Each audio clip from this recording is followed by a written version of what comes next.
The Trump tariff desk is one of the busiest in the world. Top White House trade advisor Peter Navarro tells us what's next for China, India, Mexico, and Canada. Federal investigators unveil new details, mistakes, and pilot misgivings surrounding the January Midair crash between a commercial airliner and Army helicopter. Kamala Harris won't run for governor in California. Also, Texas Republicans redraw the state's congressional map, setting off a national redistricting clash.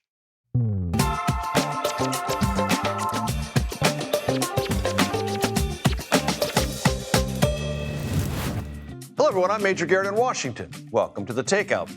President Trump, as he readily admits, likes to tell stories. Some of those stories more exaggerated than others. When he returned to the White House for a second term, the president told this story, and yes, I'm condensing it. It goes like this. America needs tariffs to rescue its economy. Tariffs won't fuel inflation, but will spur manufacturing, increase wages, and over time, attract more foreign investment and open previously closed foreign markets. When the president spun this story, many economists scoffed. Democrats in Congress called it all manner of uncharitable and sometimes unprintable names. And Republicans in Congress, in their more private, candid moments, were at times very nervous. We don't know what chapter we are in this Trumpian economic story, but we do know via data today and data that's accumulated over the previous months that more of what the president told us in that economic story has begun to come true and wasn't, as many doubters confidently proclaimed, a fairy tale. Economic growth is up. Inflation persists but is not raging. Yes, the price of insurance, electricity, and some groceries are up and still annoying, but overall, wage growth is outpacing inflation. Foreign investment, at least in the form of pledges, is up by trillions. Job growth is solid, if unspectacular. The stock market remains bullish. Consumer confidence, once wobbly, has begun to tick back up. All this before some of the very business-friendly tax breaks of the big Trump economic law take full flight. When you put all this together, this data appears to be the story of the day, not the Federal Reserve doing as expected and standing pat once again on interest rates. That decision, sure to irritate President Trump, will influence one of the lagging indicators in the U.S. economy, that being housing sales, home construction, and consumer purchases around both. The Trump trade and tariff story is not nearly done. Much remains to be decided. President Trump's top trade advisor, Peter Navarro, will join me momentarily to explain where things are headed. We begin tonight, as we do on almost every big economic day, with Kelly O'Grady in New York. Kelly, great to have you with us. So, we know what the Federal Reserve was expected to do. What we did not, I think, expect is the chair of the Federal Reserve to be cautious about what many were expecting, which was a rate cut in September. Yeah, that really perked up my ears. On days like today, the big news is always made when Fed Chair Powell gives his press conference and he takes questions from reporters. And he was pressed repeatedly. Are we going to get a rate cut in September? Do you feel the data tells you that that is a possibility? And he was extremely non-committal. And right in the middle of that, as he was saying that, even saying that or hinting that a rate increase wasn't out of the realm of possibility. I had my eye on the Dow. I was at the New York Stock Exchange, and you started to see that go down because right now the market was really looking at September as that first moment we would see a rate cut. I will note that that decision today was not unanimous. For the first time since 1993, you had two members of the board that votes on these decisions dissenting. That would have been Michelle Bowman and Chris Waller. So we'll see. Next Fed decision meeting is mid-September, but that was a big surprise to me, Major. I expected more commitment and clarity around September. And while the Federal Reserve Chair, Jerome Powell, was talking, there was tariff news from the White House, which fed into the larger conversation about what the effect, inflationary or otherwise, tariffs are going to have going forward. Right. And, there were a number of different things. Of course, we've got the tariff on India announced today, the de minimis exemption, meaning goods that are or packages under $800. They were exempt from tariffs from certain countries. That's going away. That certainly fed into this bigger question. And that was really the tone of the day, that we just don't know what tariffs are going to do to prices. Now, to Fed Chair Powell's credit, he did say he thinks it's going to be a one-time increase rather than a more long-term inflationary increase. But they just kept saying there's not enough data, which certainly has gone against some of what I'm hearing from investors that are saying, well, hey, the last time you cut rates in December, the inflation rate and the unemployment picture was pretty much the same. So why not today? And very quickly, Kelly, anything from the Federal Reserve Chair about the overall trajectory or current status of the U.S. economy? He said things are still in a solid state, that the labor market, we are still at full employment, that the consumer still seems to be spending, even if things are sort of moderating a little bit. But there was no anything is falling off a cliff today. And that's exactly why they're arguing that they should not cut rates, and they'll continue that wait and see approach, Major. Always a pleasure to have you with us. Kelly O'Grady in New York. Thanks so very much. I want to walk over to the conversation corner because I'm going to be joined by the president's top trade and manufacturing advisor. His name is Peter Navarro. Peter is coming out from behind the Takeout marquee. It's great to see you. Thanks so much for joining me. Please have a seat. I appreciate that. So let's deal with the Fed right off the top. Right off the top. Boy, that was... Give me your assessment. Well, here's the problem. The Fed chair is a lawyer, not an economist, which is a rare thing in the last 50 years. President Trump did appoint him, and he was reappointed by President Biden. And the problem is he simply doesn't understand the power of Trumpnomics to actually grow our economy without creating inflation. And for the last 6 months, we've seen every inflation indicator go down. We've seen positive indicators. And I don't know what this guy's thinking. You don't mean in an aggregate sense. You mean not as high as people were fearing that they would go, because there have been some.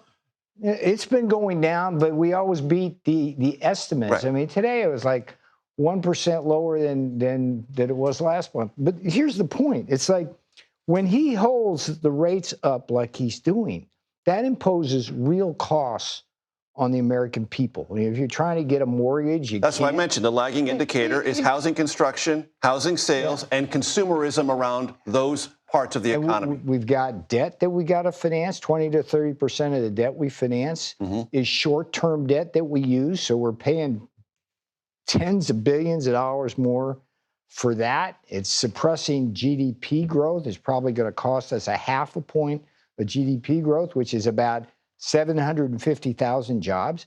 I don't know what this guy's thinking, other than the fact that I don't know what he's thinking. President's displeased, but he's not going to fire him.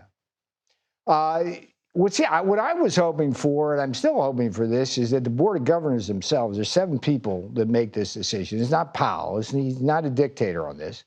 Problem is that 4 of the appointees are Democrats, and then Powell. So you got 5 out of 7 who might be kind of anti-Trump. But they got to get over that. It's like everything says cut rates. We should be at least 50 to at least maybe even 100 basis points lower now than we are. And that would be a tremendous boon to everybody.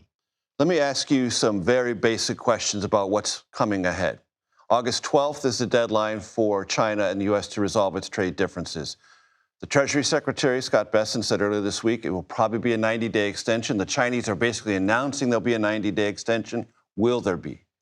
Well, as the boss says, let's see. I never get ahead of that. But things are really going well. They were in, Scott Bessent and Jameson Greer were in Stockholm for 3 days talking to the Chinese. It went very well. We're in a very good place. It's regrettable that the Chinese will not do seemingly anything about killing Americans with fentanyl. That one really hits close to home for a lot of people. But that one's going well. So let's just see what happens. We do have over 50% tariff on them, and that's more than appropriate because of the unfair trade practices that they impose on us. So we're in a good place. Look, Garrett. So what are you saying? There's going to be an extension and that deal's going to get done by year end? Let's see what happens. I never break news. I just simply report what's happened so far, but try to get behind the scenes. But you're discouraged about China on fentanyl, and the president is. Look, they're killing people. I was here in the first term The president of China said in 2018 he was going to solve the problem for us. And now they've even got a new designer drug, nitazene. I don't know if you heard of this. It's 5 times more powerful than fentanyl. It all comes from China. So that's got to be dealt with. But within the context of trade talks. Within the context of trade talks. But the big picture here, I think what I can add today is we are doing something, the president is doing something that's absolutely incredible. He's completely, in 6 months, restructuring the entire international trade order that's been screwing Americans since it started back in the 70s. It's unbelievable what we're doing. If you look at every trade deal that we've done, every trade deal that's being negotiated, we're going to be in such a better place. We're going to dramatically reduce our trade deficit, which means we don't transfer wealth, which means we have more jobs, we have more factories. We're going to be able to work with these countries in a much more way. I mean, we never had a farm trade deficit until about, 6 to 8 years ago. And now it's like too much. Our farmers are getting killed. Our fishermen That's why are getting market killed. access with the EU, with Japan, with South Korea, with other countries is so important. And the difficulty here, but the beauty of it is that every country's like fingerprints. They're all different in different ways. So we have Trade Director Jamieson Greer is really good at this. We have like a template that we go in, cross about 7 verticals. It's like, what are their tariffs? What are their non-tariff barriers? Do they engage in digital taxes? Do they have a VAT tax? Or what are they doing on things like fentanyl or other things that they can help us out with? And based on that, they go in, negotiate a deal. It goes to the president. Nothing ever gets done without his approval. And we are in such a better place. I mean, that Japan deal, you look at that, I mean, we're getting like $750 billion of free money that's going to come in and be used to invest. This is the kicker here, in all of the things that we are vulnerable internationally with our supply chain. In other words, that money is going to help us resolve a lot of our supply chain vulnerabilities, which both cause us strategic problems, but also create inflation, as we learned in the pandemic. You're going to stay for our second segment, so we're going to continue this conversation. But before we go to break, how much does resolving the question about the future of TikTok and American ownership factor into a final negotiated trade deal with China? I'm totally removed from that one, so I can't provide any insight. So, to your Zero knowledge, insight. You don't know if they're even connected? Zero insight on that one. Very good. The president talked about 25% tariff against India today. Let me tell you what the problem with India is. Apropos of this, every country's like fingerprints. I call India the Maharaja of tariffs. Okay, whereas Japan was the king of non-tariff barriers, the things that you do to block us going into their markets. India is just, they have the highest tariffs in the world, and they just won't lower them. And the reason why when we have trouble with a country negotiating with them, they don't want to give up a good thing, right? The other thing that's annoying to the president is that we have a lot of arms sales to our allies, right? We love arms sales. I did a lot of that. I was pointing on a lot of arms sales in the first term. You get 2 things going there. It's like when you sell an F-16 somewhere, you don't have to send troops over there. Plus, we get jobs. India buys all their crap from Russia. Okay? The president wants to change that. Peter Navarro will continue that line of conversation when we come back for our second segment of the evening with Peter Navarro. Also tonight, new video and information about the mistakes that led to the deadly Midair collision here in D.C. Tense moments at the National Transportation Safety Board hearing. Our Chris Van Cleve was there, and we'll break it all down. As the tug of war over Jeffrey Epstein documents continues, we study new statistics showing a disturbing national rise in reports of sex trafficking. And Texas Republicans unveiled a new congressional map. The goal? Gain 5 GOP seats before the midterms. Democrats cry foul. Legal challenges appear certain. All that ahead on The Takeout.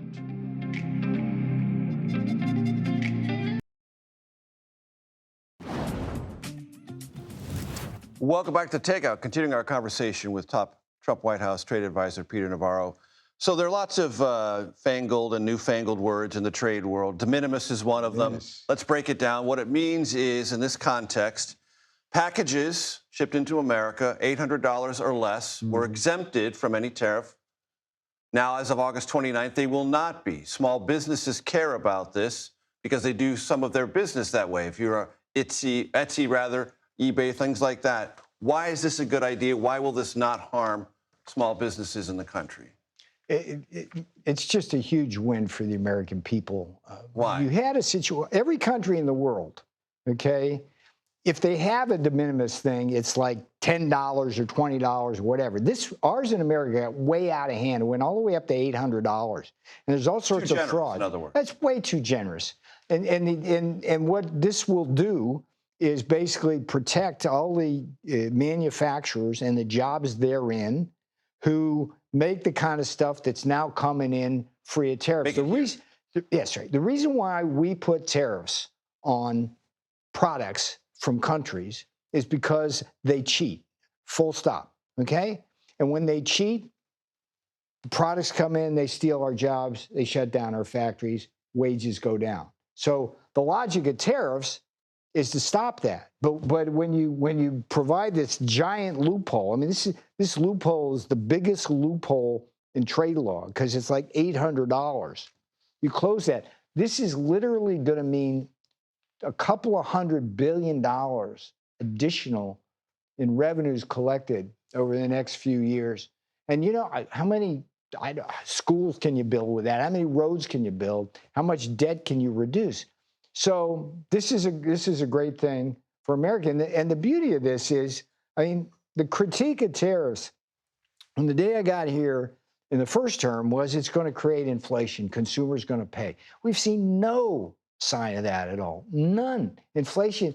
And the reason is because they eat it. The foreign countries eat it. They're all eating it because they need access to our market. That's right. Exactly right. And there's economic theory on that. It's like when you're the biggest country in the market. So they might not be able to eat 30% or 50%, but they can eat 15% and basically keep things as they were or just slightly more expensive. The rule is the bigger the trade deficit that we have with a country, the more they can eat, okay? Because they're feasting on us. And you're testing that right now. They're feasting on us. And all we're asking them to do is eat a normal meal instead of that feast. Talk to me about copper. 50% tariff on copper. This is semi-finished copper and copper-intensive derivative products. That touches a lot of things that flows through our economy. Why do we need 50% tariffs on copper? Here's the deal, Major. This is a highly strategic, critical mineral, particularly in an age of AI. Okay, we're going to, in order to benefit from artificial intelligence, we're building all sorts of new kind of things to service that, whether it's the power plants or whether it's the data centers and everything in between. We need copper. Now, we used to be an exporter of copper, but this is yet another example, and I could literally sit here and give you about 30 of them, of how China has used unfair trade practices to commandeer a critical part of our economy. Hollow it out. What they do is they dump the products into our markets below cost, drive our folks out. And they have the advantage where if we want mines, in, say in Arizona, we have really cumbersome regulations and things like that. Very hard to get mines built. They come in and they just wipe us out. What this executive order will do was completely revive our copper industry. We have plenty of copper here to meet our entire domestic demand. So this is a really important way of incentivizing a renewed production and exploration of and what we learned from pharmaceuticals in the pandemic, and what is that we're vulnerable. What we learned just recently with rare earths and the magnets, which are a critical part of Apple phones and autos and everything in between, is that when other countries like China have the capability to withhold that supply, they can engage in coercion of us. So with this copper thing, We're going to see an EO on 232s coming out on pharmaceuticals. That one's moving down the road. We've already done autos. We've done steel. We've done aluminum. All of these things to make America great again. That's the purpose. And this copper one's really important. Quickly, what's coming ahead for Mexico and Canada? Because both have unresolved trade disputes with the president. Some of it is exempted because of the USMCA. But there's still things unresolved, and the Canadians and the Mexicans still keep saying publicly they're trying to get things resolved. What's the timeline? Yeah. What's the expectation? That's a good question. And there's negotiations ongoing on a daily basis with Jamieson Greer, the USTR, Howard Lutnick at the Department of Commerce. Scott Besson, depending on the country, gets involved as well. My role in all of this is to do the analytics behind to see kind of what the best deal would look like based on the specific country. So what I can tell you here is our problem with Canada is that as much as we love the Canadians and as friendly as they are, their government has really been sticking it to us for decades. And one of the big problems, for example, is lumber. Okay, all of our lumber is private. Okay, private lands, private companies, this, that, and the other thing. We're having to compete with Canada Inc. All of their lumber is on public lands, and what they do— They're more subsidized. More heavily subsidized, and what they do is they dump into our markets, they shut our mills down, they shut our farm. It's just, so that's a real hot button, but there's other things. There's some farm products like dairy that they stick it to us, and they are just so arrogant when it comes to dealing with them, and they're like, they learn the lesson. You better not retaliate against the United States. And quickly, Mexico?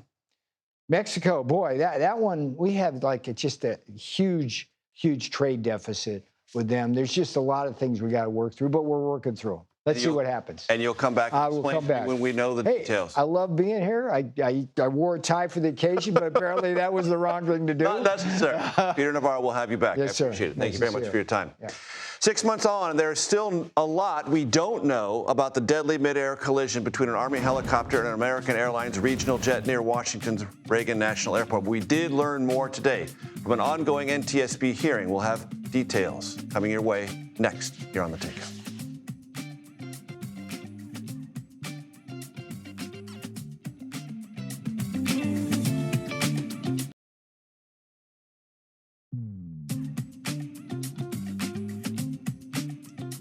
Welcome back. Here is a look at what we, and now you, are watching this evening. Canada's Prime Minister Mark Carney has just announced Canada intends to recognize the state of Palestine. Canada will make it official at the 80th session of the United Nations General Assembly in September. Scientists have found creatures living deep in trenches at the bottom of the Northwest Pacific Ocean. Experts from the Chinese Academy of Sciences tell us the 30,000 feet deep discovery expands the limit of where we know life can live and apparently thrive here on Earth. The ecosystem, which, as you might guess, is submerged in water and much, much darkness, is sustained, we are told, by chemicals that seep from the sea floor. The NTSB, that's the National Transportation Safety Board, has released new video of the moment an Army helicopter collided with an American Airlines regional jet on approach to Washington's Reagan National Airport. It shows the aircraft's exploding. The debris then fell into the Potomac River below. 67 people were killed in the January 29th crash. The NTSB is hosting a 3-day hearing into that fatal crash. Investigators have shown the FAA failed to recognize what it describes as a troubling history of 85 near collisions around the airport in recent years. Chris Van Cleve joins me now from outside the NTSB hearing. Chris, I'm very grateful for your time. Lots of things came up today. The video, some tense exchanges with representatives from the United States Army, and some recordings that suggest the pilot and co-pilot had some misgivings about the order to land on runway 33. Walk us through what we learned. Sure. There are some tense moments here, as there is some frustration from investigators with the flow of information from the Army and the FAA. We learned a lot also, Major, from the investigative docket. They opened up 10,000 pages of investigatory documents, including transcripts from the voice recorder on board the airplane and the helicopter. We learned from the airplane that the pilots, when they were told to change runways shortly before this collision, that the captain, the pilot flying, expressed some concern about it. He didn't really want to do it, and then was like, you know what, it's fine, we'll do it. There's concern that when they flipped over to that other runway, that might have been the moment when the helicopter lost sight of the airplane, because the transmissions between the air traffic control and the helicopter only were partially received by the helicopter. So certainly that'll be one of the things the NTSB continues to look into, is that controller decision to move the airplane. We also learned just what happened in those final moments on board that airplane. It is clear that the pilots realized this helicopter was on a collision course. About 2 seconds beforehand, you can see in the transcript, they let out a scream of alarm. The pilot then pulls all the way back on the controls, pops the nose all the way up, trying to avoid this airplane, this helicopter. There just wasn't enough time. And is there some information that I saw today, Chris, that indicates that the information that the Black Hawk helicopter pilots had about their altitude might have been some ways misleading?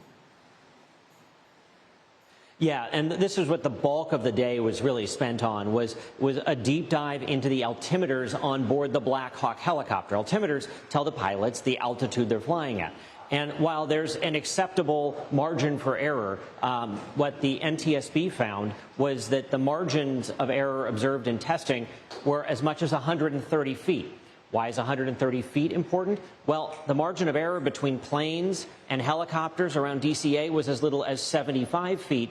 And it appears in this case, the pilots thought they were flying closer to or below 200 feet. And in reality, were at least at 272 feet at the time of the collision.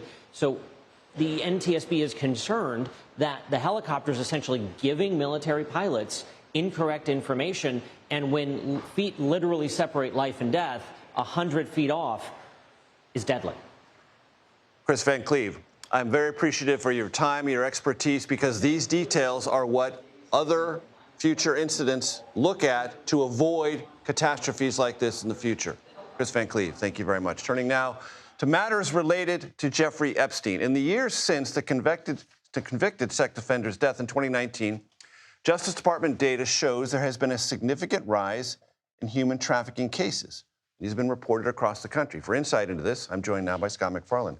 Scott, you've run some of these numbers. What do they tell us? First of all, let's look at the bigger picture here. We hear the words Ghislaine Maxwell and pardon in the same sentence, and we've talked to representatives of victims as re-traumatizing for those who were sexually abused via Maxwell by Epstein.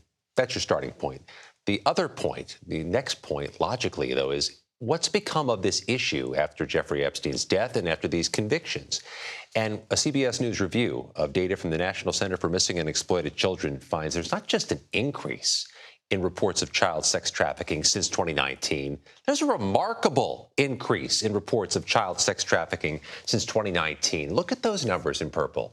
It's more than doubled since 2019. Some of that may be because people are more able now, empowered now to do the reporting. It may be because there's more instances of it, but there's a secondary concern now, Major. If you see a lionization of Ghislaine Maxwell, her being called a victim by some supporters of the president, her being called a victim of a raw deal by her defense lawyer, does that chill future victims from wanting to report what happened to them from their sex traffickers because of how this is being handled? Or if there are no further prosecutions, even though the Justice Department under this administration says there are up to 1,000 victims. If there are no further prosecutions and something is done that is in some way assistant to Ghislaine Maxwell, this might create a whole nother atmosphere around the very courageous step one has to take if they're a victim to come forward. It's another consequence of the politicization of criminal activity. When you politicize a crime or politicize a criminal defendant, there's a concern among those in law enforcement and public safety. You do make it harder, potentially, for future victims of a similar crime to come forward. And we've seen that play out. The concerns people had that if you politicize the January 6 cases, you may be inspiring a future violent insurrection. If you politicize sex trafficking cases, you make it harder for sex trafficking victims to possibly come forward. We're going to keep staying on this. through the coverage of Ghislaine Maxwell and Jeffrey Epstein nationally for the past month, victims' voices have not been heard enough. We're going to hear them here. Yep. And I want you to come back anytime you have more information. Thanks. Scott McFarland, thank you so much. Over here to number one. All right, mapping out a potentially bigger path to victory. Texas House Republicans unveil, it's been much anticipated, their new congressional map. It's a proposal right now, but they're working to try to pick up at least 5 more seats for Republicans in the next midterms. That map is part of that. More on it next here on The Takeout.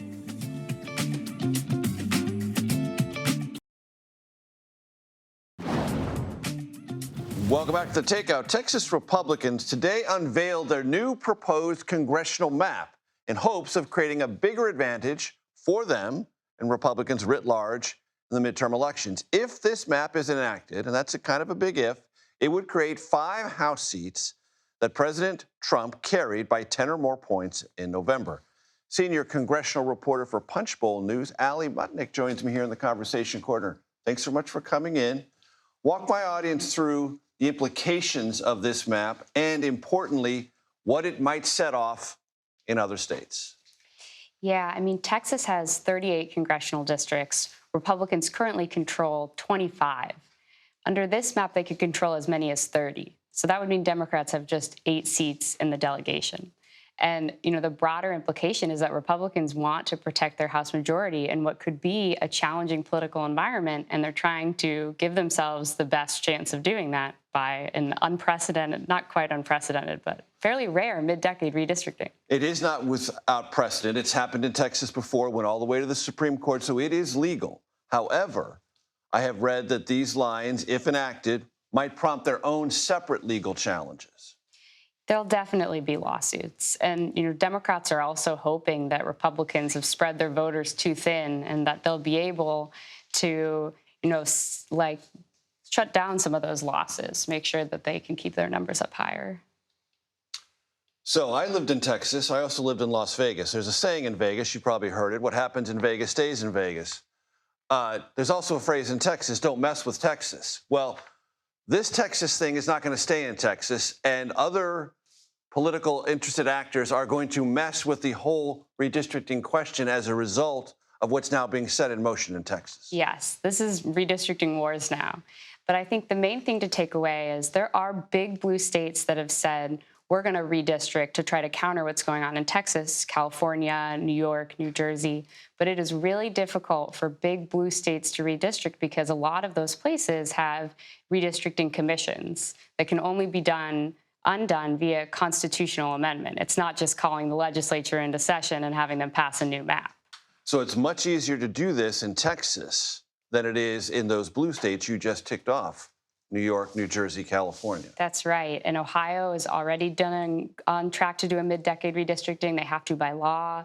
That could benefit Republicans, possibly? Yeah, probably 2 to 3 seats. And then, you know, this is a White House-driven effort. The White House is pushing other states to consider making maps that are stronger than what they made in 2021 and 2022. And so all of this creates a kind of battleground and uncertainty quite separate from what the national mood is or isn't going into the midterm elections. That's what they're trying to do. And in Texas specifically, Republicans are banking on Latino voters continuing to move toward the right. Trump brought them into the party, but there's a question of, are they Trump voters or are they Republican voters? And they're banking in these maps that they're Republican voters. And one of the great questions that overhangs all of this, Ali, it seems to me, is the disengagement of reliable Trump voters when he's on the ballot and when he's not on the ballot. Because if you're determined or you make a determination that those voters will show up, then these lines make sense. But if they don't, they might create an unexpected hazard. That's right. And to get around that, Republicans who have thought about this map, have worked on this map, have looked at, you know, who showed up to vote for the governor's race, Greg Abbott, who voted for Ted Cruz, to try to predict that. But it's always a gamble. And it could be a very challenging political environment for Republicans. It's, you know, the midterm under a Republican president. We've mentioned this before, and I'd like to get your impression of this. There'll be legal challenges. Would you expect that the courts would want to have these legal challenges settled in time for the 2026? Or could the waters be so muddy that the old map is actually what they default to because the legal challenges remain unresolved? It's a good question. The legal process is very slow, and it really could go either way. I think one thing that Democrats do have, if they won't choose to use it, to block this map is to deny Republicans quorum in the legislature so that when they go to pass it, they don't have the numbers to even gavel in. That requires Democrats to leave the state at great personal and financial cost, and it can't last forever in theory. But that's one of the things that could slow the lines being drawn and passed in the first place, which slows the ability to be challenged in court, which may make the old map the default one, simply because these things haven't been sorted out. Yeah, the timelines here are very important, and the election is coming up. As we all know. Ali Mutnick with Punchbowl News. I appreciate the time and the expertise. Thank you. Thanks for having me. Party infighting, oh, don't we love it? Democrats openly spar on the Senate floor over police funding and the direction of the party, while Republicans squabble over a potential congressional stock trading ban. We will unpack it all next on The Takeout.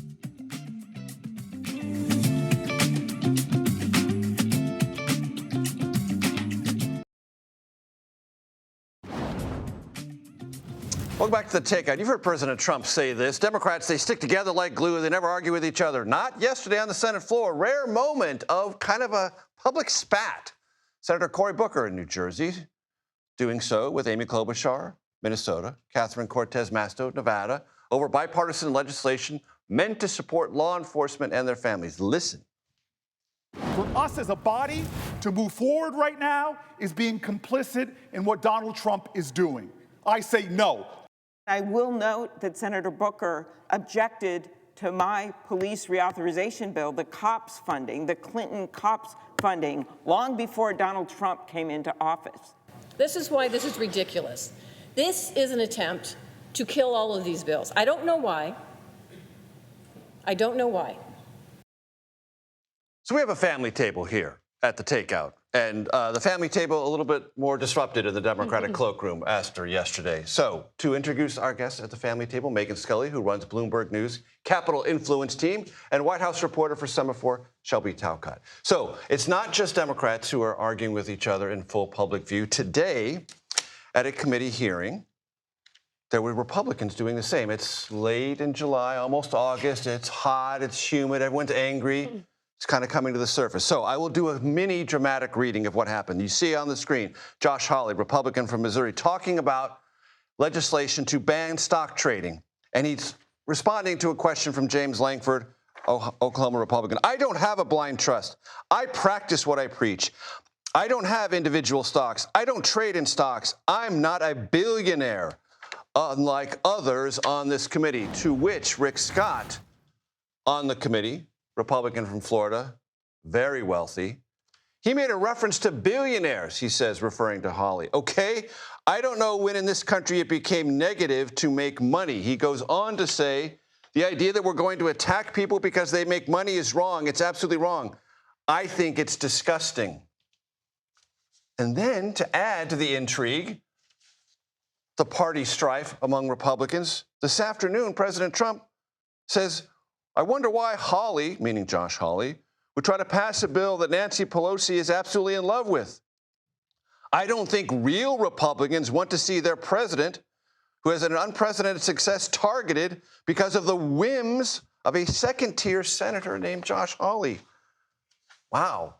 Where should we imagine this heading, or how to unpack all this? We can blame it on the D.C. heat, certainly. I understand that. But I think it's notable, Donald Trump's reaction, because just earlier this week, he said that yesterday he was asked about this. Yes, he said he was okay and with it. he said that he was okay with it conceptually. And so I don't know. Meaning a stock trading ban. Yes. And so I don't know whether the president looked at this and saw that Josh Hawley had voted with Democrats and just sort of said, okay, Democrats support this. It's got to be bad for me. I also don't know whether, one thing that Josh Hawley made clear is that this would affect the next president and vice president. And so it's not going to actually affect President Donald Trump. And so based on his Truth Social post, it seems like he thinks that this is a direct attack against him. And Megan, the reason we're paying attention to the Senate Democrats arguing over police funding and the like and the direction of the party and how much to be resistant is, one's an old issue.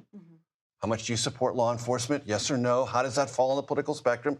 And what to do in terms of the resistance mindset against the Trump White House. Yes. So Booker, who actually supported these bills in committee and then went on the floor and railed against them. To denounce them, yes. Always aggravating to fellow Democrats. And he did so because he said the Trump administration, the Department of Justice, had been clawing back funds from New Jersey law enforcement. And he called Democrats complicit in Trump's administration. He said that they need to take a stand, and he saw this as an opportunity, this package of bills that had passed the committee with unanimous support. Right. And that still is unresolved, but it indicates something that's filtering through the New York mayoral election, Minneapolis, challenges to other sitting House Democrats from young progressives. What does the party do? How does it land? What is its larger orientation and messaging?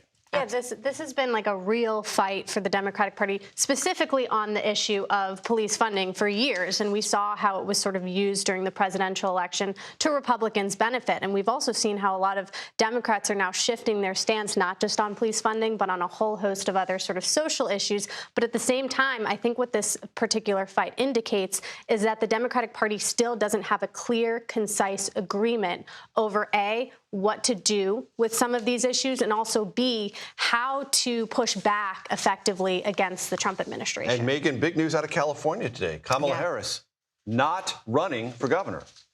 And now the field is wide open for Democrats, and we're already seeing people like Katie Porter throw their hat into the ring. And the question there is, of course, a generational one, as we're seeing play out in so many other races now. Who is going to be the leader of the Democratic Party in the nation's largest state? And also, what happens now with Harris? She says she's going to campaign around the country, going into the midterms, try to build this consensus. Be a voice. Be a voice. And she Force multiplier. She even suggested fighting back against the Trump administration. So I'm curious to see whether she takes sort of a harder line stance a la Cory Booker, as opposed to other people who may be in the 2028 race, like Amy Klobuchar, who fought Cory Booker on the floor. And Shelby, it was an important moment in the Senate yesterday when Emile Bove was confirmed to an appeals court judgeship for life. All sorts of things around his background disclosed by whistleblowers raised legitimate questions on a bipartisan basis about his fitness. The Senate did it anyway, suggesting yet again, if not underscoring, that when President Trump demands, Senate Republicans, House Republicans find the votes to do what he wants. Right. I mean, this is probably the most contentious judicial nominee that Donald Trump has put forward. And the fact that Republicans went ahead, despite all of these concerns, and voted for him really shows what a hold Donald Trump still has over the Republican Party, whether it be the sort of MAGA influencers outside or whether it be lawmakers in Congress. They're really getting in line. You've seen this with the big, beautiful bill. You've seen this with a whole host of other issues. They will raise their concerns, but at the end of the day, things are getting passed because they believe that Donald Trump, they say Donald Trump won the election. We're going to do what he wants. Megan, your thoughts on Emile Bove and where we sort of find ourselves as Senate Republicans basically prepare to leave for the summer recess? Absolutely. Well, I think I'd like to go back just a bit to the Hawley bill. Right. And I think some of the background here and Trump's, in particular, Trump's reaction to it after previously supporting it is frustrations with Josh Hawley, who fought him on the big, beautiful bill, particularly the Got in line eventually, yes. He did get in line eventually, but he's been grumbling on the sidelines, saying he's going to try to reverse some of these Medicaid cuts, particularly the ones that could force rural hospitals to close. So I think we're going to see more and more agitation along those lines as we come back from the August recess. It's going to be an agitated September, to be sure. Megan Scully and Shelby Takeout, as always, thanks for joining me at the family table. That is it for the Takeout today. Please stick around. The Daily Report, I'm sure you've heard of it. I know you love it. Coming up next right here on, say it with me, CBS News 24/7.